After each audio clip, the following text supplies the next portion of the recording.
Bismillahirrahmanirrahim. Assalamualaikum warahmatullahi wabarakatuh.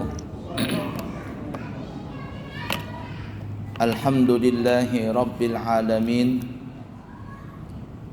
Allahumma fasalli wa sallim ala sayyidina wa nabiyyina wa maulana Muhammadin sayyidil anbiya'i wal mursalin wa ala alihi wa ashabihi wa azwajihi wa dhurriyyatihi wa man tabi'ahum bi ihsanin ila yaumiddin, amma ba'du. Bapak Ibu para jamaah sekalian yang disayangi Allah dan dicintai Allah, sebelum kita lanjut ada sedikit informasi. Siapa tahu ada yang kepingin berangkat umrah bulan November.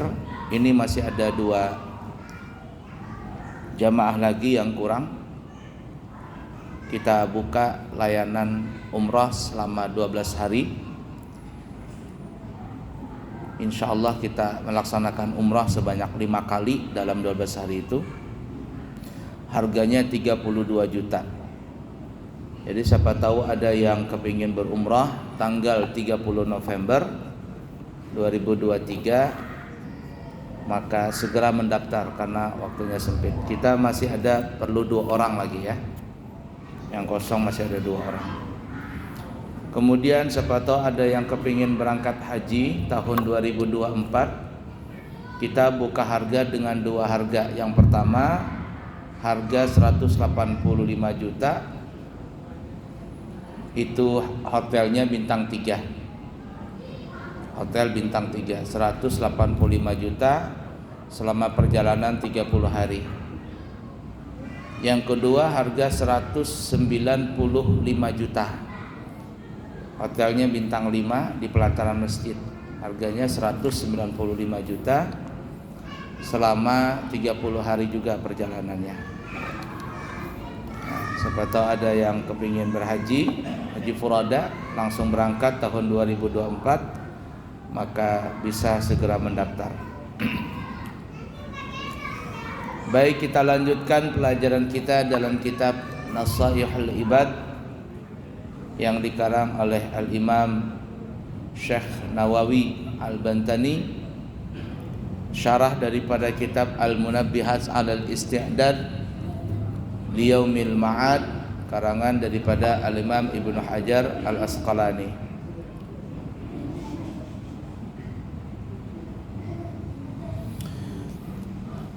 Perkataan daripada Sayyidina Utsman, Al-Maqalatu Tsaminah, pembahasan yang ke-8. An Utsman bin Affan radhiyallahu taala anhu, daripada Sayyidina Utsman radhiyallahu taala anhu, beliau berkata, wajadtu halawatal ibadah fi arba'ati asya. Kata beliau, aku mendapatkan manisnya di dalam beribadah itu di dalam 4 hal, di dalam 4 perkara. Jadi kalau kita ingin beribadah lalu timbul di dalam ibadah itu rasa manis, maka menurut pendapatnya Sayyidina Utsman ibn Affan itu bisa didapat di dalam 4 perkara, dalam 4 hal.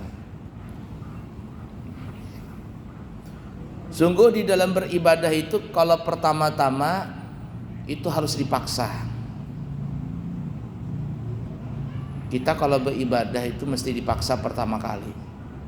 Dan itu ketika dipaksa memang berat.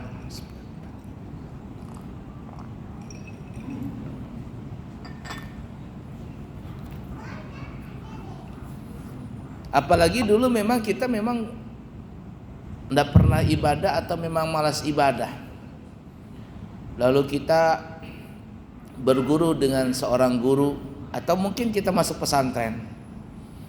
Di pesantren itu kan 24 jam ibadah aja kerjaannya. Mohon maaf, seperti kami punya pesantren itu jam 4 sudah bangun, begarakan. lanjut sholat subuh, selesai baca wirid itu semuanya jam 6, lanjut langsung menyetor hafalan Al-Quran, murajaah Al-Quran sampai jam 7 anak-anak itu. Jam 7 kemudian lanjut sholat duha 4 rakaat, baru makan. Jam 8 kurang seperempat masuk lagi, baca Aqidatul Awam, Asmaul Husna, nama-nama Nabi, ya, kemudian cucu Nabi, anak Nabi, semuanya dibaca, doa-doa hafalan. Kemudian baru belajar jam 8 sampai jam 10. Setelah jam 10 baru istirahat. Nanti jam 12 atau setengah jam sebelum zuhur sudah bangunan lagi, salat zuhur berjamaah. Kemudian setelah salat zuhur belajar lagi sampai jam 2 siang. Setelah jam 2 siang baru istirahat. Asar salat lagi berjamaah. Keluar jam 5. Jam 5 sore baru keluar. Baru bisa istirahat, main bola dikit setengah jam. Udah lama maghrib lagi. Maghrib terus berjalan sampai jam berapa? Sampai jam 10 malam baru tiduran. Oh, berat di pesantren itu. Terkadang ada yang malas, terkadang ada yang mucil. Ya, apalagi jadi guru kalau nggak sabar, wah repot. Marah salah, nggak marah salah, mau kejam salah, nggak kejam salah. Ketika gurunya lagi kesel, mungkin gurunya lagi emosi begitu, kemudian dipukul kakinya, ngadu dia sama mamanya, sama orang tuanya. Datang mamanya marah-marah, kenapa anakku dipukul katanya. Ya, itu ribetnya begitu. Anak zaman dulu beda dengan zaman sekarang. Coba kita lihat zaman dulu tuh. Kalau nggak mengaji atau belajar kita salah, baca Quran atau apa gitu, tepak kita punya kaki, telapak kaki atau telapak tangan dipukul sama guru. Berani kita ngelapor sama orang tua? Nggak berani. Coba ngelapor sama orang tua, tambahnya dimarahin. Kamu juga kata orang tua. Kamu juga yang salah, nakal gitu. Malah ditambahin, udah berani kita ngadu. Tapi anak zaman sekarang beda. Nah makanya subhanallah, lihat saja berkahnya orang zaman dulu sama anak zaman sekarang beda. Anak sekarang ya Allah bandel-bandelnya bukan main. Bandel-bandel luar biasa. Bahasanya nggak karuan, omongannya nggak karuan. Jauh sekali bedanya anak zaman dulu dengan anak zaman sekarang. Pergaulannya, bicaranya. Ya karena tadi tidak ada ketegasan di dalam belajar itu. Nah begitu juga kita. Kita ini kalau beribadah kayaknya kalau sendiri nggak bisa, malas. Kita malas. Tapi kalau kita gabung rame-rame itu semangat. Makanya ada pepatah Arab mengatakan al-barakatu bil jamaah. Berkah itu bisa didapat dengan cara berjamaah. Ini kalau kita bulan puasa itulah. Kita sholat tarawih masing-masing, gak bakalan tersolat kita. Tapi karena kita rame-rame, semangat kita. Sholat tahajud kita, sholat qiyamul lail, tasbih dan sebagainya. Coba suruh kita sholat sendiri, bisa gak sholat kita. Tapi karena rame-rame, semangat.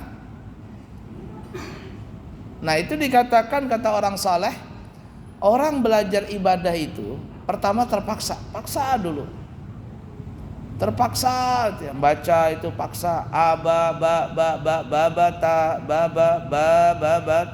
ngaji itu terpaksa dulu. Nanti kalau sudah lama baru kebiasaan. Ketika kita pertama kali belajar membaca Al-Quran mungkin tertata-tata, tapi kalau sudah terbiasa maka mulut kita ini akan membaca sendiri, walaupun kita itu sambil mengantuk, tapi mulut ini goyang sendiri dia, blub blub blub blub blub blub blub blub blub blub, baca sendiri.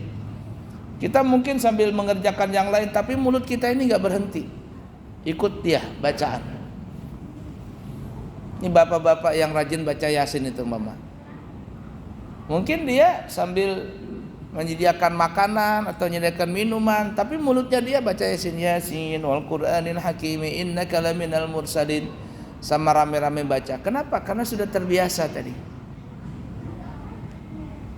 Nah, kalau sudah terbiasa, baru nanti dia akan mendapatkan kenikmatan di dalam ibadah. Baru dia merasa nikmat dengan ibadah itu.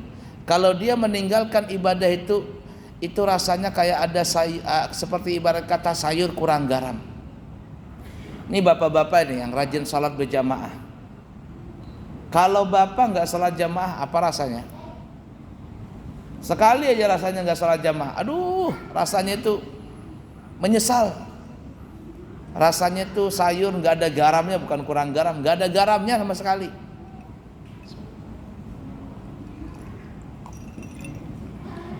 Nah, jadi kalau kita ibadah itu memang pertama terpaksa, kemudian kebiasaan, kemudian merasa nikmat.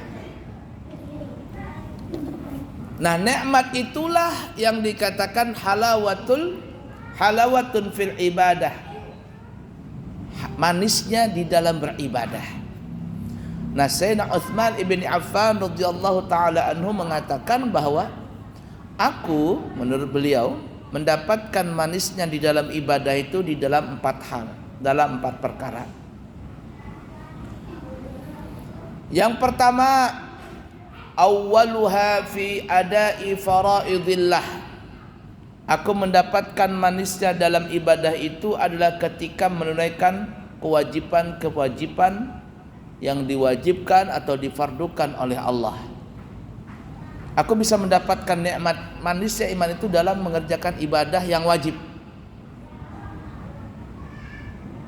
Nah, itu ya, yang wajib ini. Jadi kalau beliau sholat enak sekali.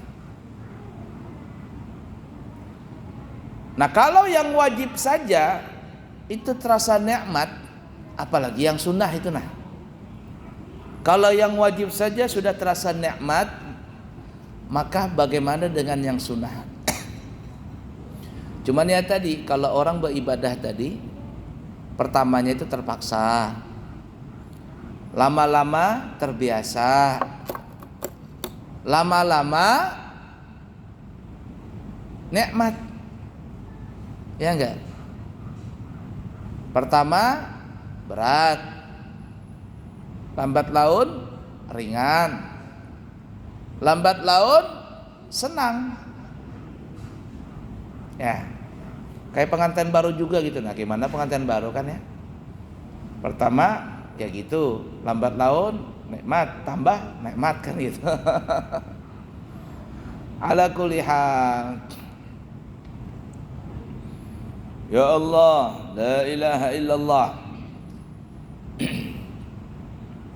Para sahabat itu ya luar biasa kalau beribadah. Ini para sahabatnya. Ada disebutkan dalam kitab Hayatus Sahabah, kehidupan para sahabat. Itu ada sahabat di suatu malam, ya maksudnya beberapa sahabat satu malam setelah mereka berperang, mereka itu beristirahat di satu tempat.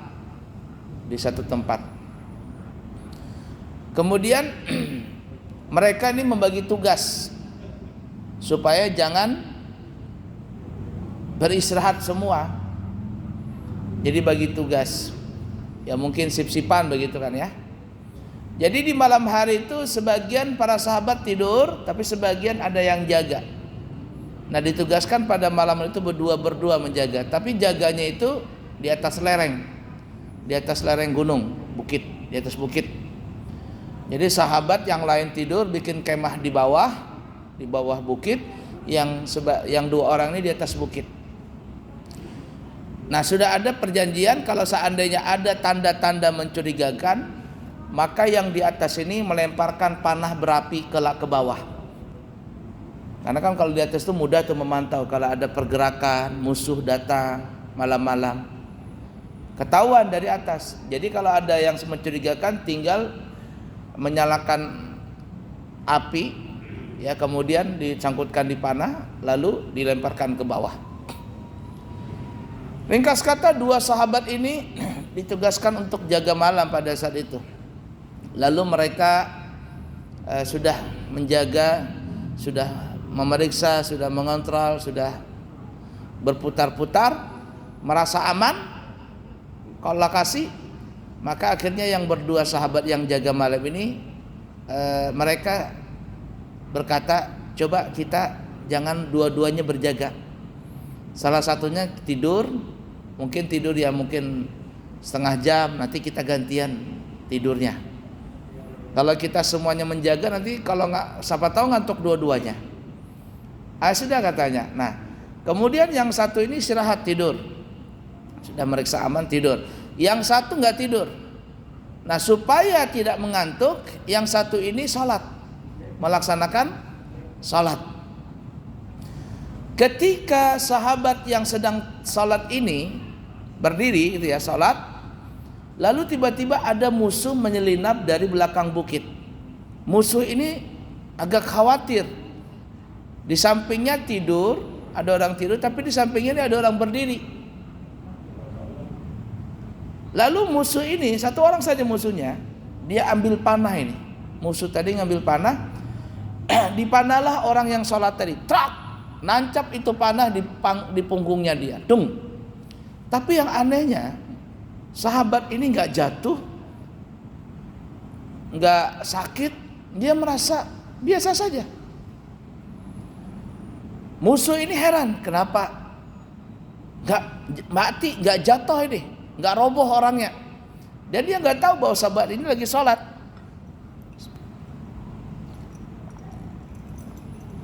Saking khusyuknya sahabat tadi, saking merasa manisnya itu ibadah. Lalu musuh itu mengambil lagi panah, ditembakkan panah tadi, nancap lagi yang kedua kali di badan sahabat ini. Tapi sahabat ini nggak goyah. Bingung lagi musuh ini. Sampai kedua, ketiga, keempat, panah itu ringkas kata banyak di badannya dia. Karena darah bercucuran banyak, keluar darah di badannya, lalu sahabat ini pun kekurangan darah, pusing, jatuh. Ketika dia jatuh, ketika dia roboh mengenai sahabatnya yang lagi tidur, dong gitu. Sahabatnya yang tidur ini langsung terbangun, melihat panah sudah banyak tertancap di badannya sahabat yang satunya ini. Langsung saja sahabat ini pun mengambil panah berapi, lalu diterbangkannya ke bawah, mengenai kemah di bawah, artinya kena tanda di bawah. Terkejut yang di bawah ini, ada musuh, ada musuh. Lalu para sahabat ini pun mengepung tempat itu, dikepung semua. Tapi disayangkan musuh itu sempat lari dan tidak diketahui dari mana datangnya musuh itu. Dia sempat melarikan diri. Sahabat-sahabat yang lainnya akhirnya mendatangi sahabat yang kena panah banyak ini. Lalu ditanya, kenapa engkau di panah itu kok tidak berhenti sholat? Apa dia bilang? Nih coba perhatikan ya. Saya malu katanya berhenti. Saya malu. Malu kenapa katanya? Saya malu, saya sholat tadi lagi baca surah Al-Kahfi, dan saya belum selesai baca surah Al-Kahfi itu. Coba bayangkan yang salat tahajud, satu rakaatnya surah Al-Kahfi, kira-kira tahan gak kita? Kita bulan puasa saja salat tasbih di sini, mungkin ada yang ketika sujud tidak bangun-bangun, sekali pas bangun terliur sejadah, ada seguring di waktu sujud. Santri saya sering begitu, yang kecil-kecil itu tertidur dia. La ilaha illallah. Saya malu katanya, karena saya membaca surah Al-Kahfi dan saya malu memberhentikan sholat saya. Berhentinya itu kenapa? Karena kehabisan darah saja, pingsan dia. Nah setelah itu meninggallah di akhirnya.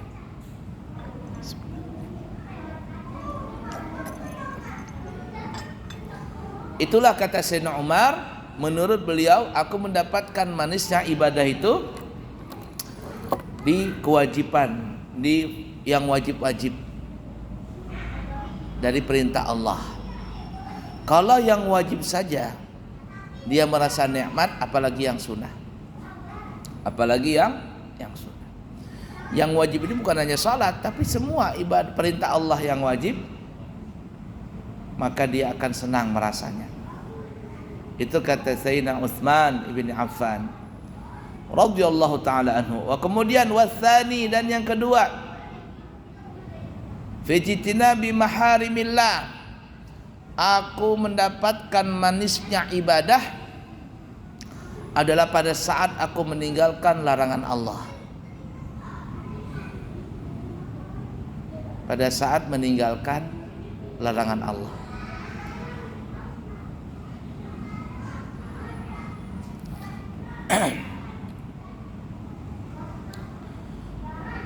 Orang-orang yang memang hatinya bersih, lalu dia meninggalkan larangan Allah.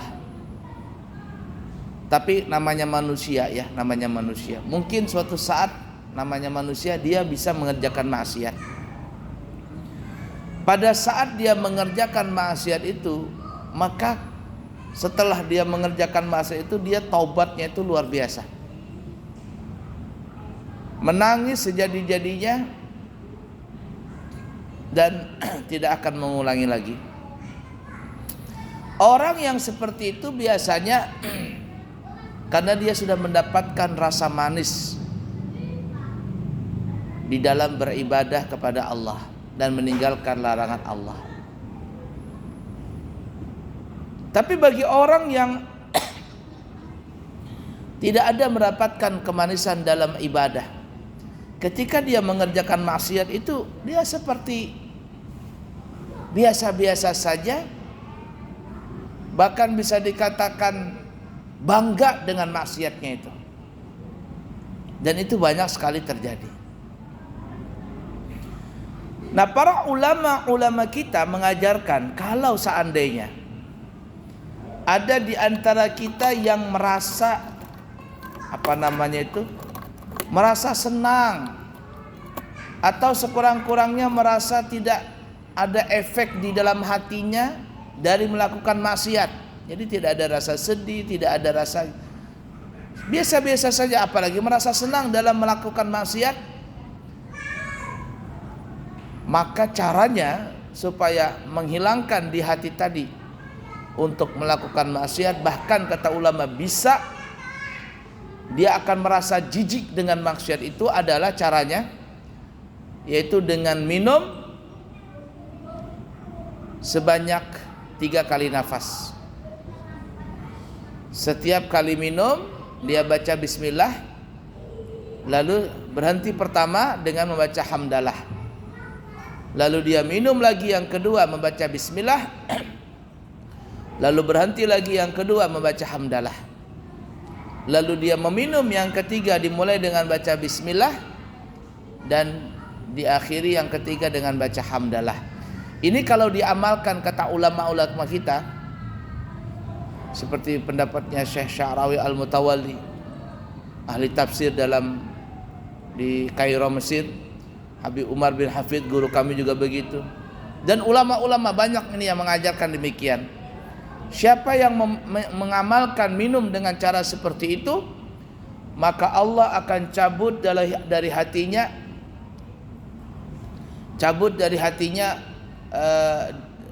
akan menghilangkan dari hatinya perbuatan maksiat. yakni Allah akan hilangkan dari hatinya itu kepingin berbuat maksiat, dan akhirnya Allah tanamkan di hatinya pahit atau merasa jijik dengan maksiat itu. Dan itu sangat terbukti sekali. Jadi kalau minum itu begini ya, paman ya, bismillahirrahmanirrahim. Alhamdulillahirrabbilalamin. Bismillahirrahmanirrahim. Alhamdulillahirrabbilalamin. 2 sudah. Bismillahirrahmanirrahim. Alhamdulillah. 3 kali caranya begitu minum. Maka siapa yang mengamalkan minum seperti itu, Allah akan menanamkan di hatinya merasa jijik dari perbuatan maksiat. Ini bagi kita yang suka melakukan maksiat. Coba amalkan yang seperti itu, maka insya Allah Allah akan tanamkan di hati kita benci dengan maksiat, atau lebih dahsyat lagi yaitu merasa jijik dengan maksiat tadi. Tapi kalau ada orang tidak minum seperti itu, jangan orang Arab minum nang kayak onta. Tahu minum kayak onta? Binatang yang paling banyak minum itu onta, karena dia minum itu bisa 1 drum itu. Bob bob bob bob bob bob. Onta itu sekali minum banyak sekali. Dan kalau dia minum gak berhenti, gak bernapas-napas, blok blok blok blok blok blok blok. Nah tapi kalau dia sudah minum, ibarat kata sudah minum umpama seperti 1 drum itu, dia bisa bertahan 1 bulan pun dia tahan gak minum. 1 minggu bisa tahan gak minum dia. Ada penyimpanan airnya dia. Nah jangan minum nang kayak orang blub blub blub blub blub, apalagi sambil bernapas. Jar orang Banjar kaus di dalam gelas ini kabut. Dan memang dari segi kesehatan itu kurang baik kalau minum sambil bernapas. Nah jadi pendapat Sayyidina Utsman, aku mendapatkan manisnya ibadah itu, yang kedua adalah dari meninggalkan maksiat. Maka amalkanlah cara minum yang kita sebutkan tadi. Insya Allah Allah akan tanamkan di hati kita benci dari maksiat, bahkan merasa jijik dengan maksiat itu. Watsalitsu, dan yang ketiga, kata Sayyidina Utsman ibn Affan, fil amri bil ma'ruf, aku mendapatkan manisnya ibadah itu ketika aku mengajak orang berbuat kebaikan.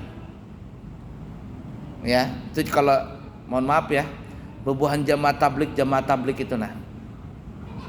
Mereka itu tinggal di masjid bisa sampai 4 hari.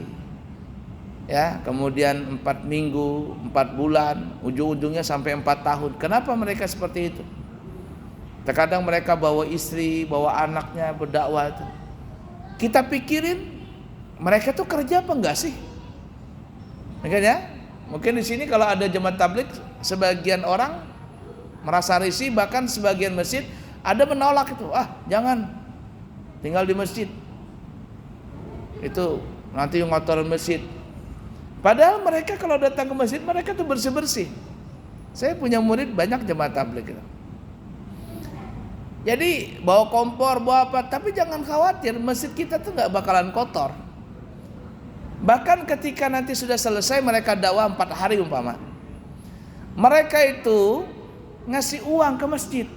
Ini Pak, infak dari kami, gantian dari pakai air kemarin, pakai listrik. Nih, ngasih dia.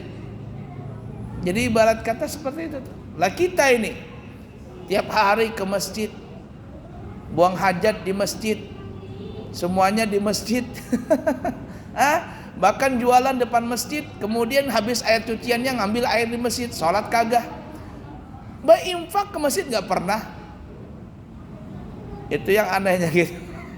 Ada di masjid mana itu ya, itu dia gak sholat di masjid, jualan saja depan masjid. Nanti kalau air cuciannya ini habis, tak enaknya itu lah, buka keran di masjid, habis itu jualan lagi dia. Ini parah ini, parah sekali. Ada yang parah lagi, tetangga dia rumahnya itu dekat masjid, tapi nggak mau sholat ke masjid. Yang anehnya kalau buang hajat di masjid, mandi di masjid, sholat nggak mau dia. Itu ada, saya dapati orang seperti itu, ya. Nah ini kacau sekali itu. Nah coba lihat orang-orang yang jemaah tabligh itu ya. Mereka itu sudah mendapatkan manis dalam ibadah. Mereka tidak khawatir dengan masalah dunia, santai saja. Ada saya satu teman punya, dia kiai juga, ustadz lah, punya pesantren. Jadi dia pakai mobil Innova. Bukan Innova waktu itu, mobil apa waktu itu ya? Innova atau apa lupa saya. Pokoknya pakai mobil. Lalu dia bilang sama saya, "Guru, kenapa Ustaz? Ulun hendak ke Pakistan," katanya. Oh, berapa lama? 40 hari. Saya bilang, sampai mana mobil kemarin dijual mau ke Pakistan?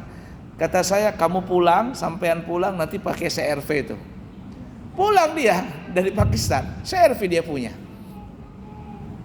Saking yakinnya tuh dia tuh dalam ibadah. Lah kita ini tidak yakin-yakin. Masya Allah. Baik, itu yang ketiga tadi ya. Wabtigha'i thawabillah. Jadi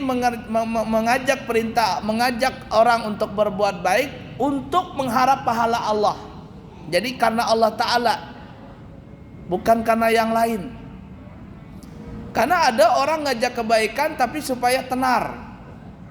Ya, supaya tenar. Sekarang kan banyak orang yang, mohon maaf, mudah-mudahan baik semuanya niatnya ya. Tapi ala kulli hal mungkin ada orang yang bikin konten ini, konten itu. Ujung-ujungnya apa? Supaya terkenal katanya. Nah, ini kurang baik. Tapi Sayyidina Utsman mengajarkan mengajak kebaikan ibtigha thawabillah, karena mengharap pahala dari Allah, mencari ridha Allah, bukan karena ingin tenar dan sebagainya. Nah, karena ada orang yang penceramah, kiai, ya banyak jamaahnya, ujung-ujungnya duit. Berapa mengundang saya? Undang saya ini harus 20 juta. Kalau enggak 20 juta saya enggak mau datang. Ada seperti itu. Mungkin saja. Tapi mudah-mudahan enggak ada. Ya, mudah-mudahan enggak ada. Nah, yang terakhir Sayyidina Utsman mengajarkan warabi'u fi nahyi 'anil munkar ittiqa'a min ghadabillah. Dan aku mencegah daripada perbuatan mungkar. Ini aku nahi mungkar. Jadi kalau ada kemaksiatan, aku cegah kemaksiatan itu sebisa mungkin. Untuk apa? Ittiqa'a min ghadabillah, karena aku takut daripada murkanya Allah. Jadi kalau ada kemaksiatan, aku cegah maksiat tadi. Ada orang berbuat maksiat, aku nasihatin supaya jangan melakukan maksiat. Tujuannya apa? Tujuannya adalah supaya terbebas dari kemurkaan Allah Ta'ala. Nah, jadi kata Sayyidina Utsman ibn Affan, 4 cara ini yang aku merasakan nikmat sekali dalam ibadah. Kita ulangi yang tadi. Pertama adalah mengerjakan yang wajib-wajib, kemudian meninggalkan yang haram, kemudian amar ma'ruf karena Allah, dan nahi mungkar karena takut dari murkanya Allah. Kalau kita bisa mengamalkan apa yang diamalkan oleh Sayyidina Utsman ibn Affan, maka ketika kita beribadah, ibadah apapun juga, itu akan terasa nikmat, terasa manis di dalam melakukan beribadah kepada Allah Ta'ala. Kiranya cukup sekian dulu. InsyaAllah nanti kita sambung lagi di kesempatan yang akan datang. Sekali lagi, masih ada 2 jamaah yang kurang keberangkatan tanggal 30 November. Siapa tahu ada jamaah yang kepingin berminat, maka segera mendaftar. Subhanakallahumma wa bihamdika asyhadu an la ilaha illa anta astaghfiruka wa atubu ilaih. Wa akhiru kalam, assalamualaikum warahmatullahi wabarakatuh.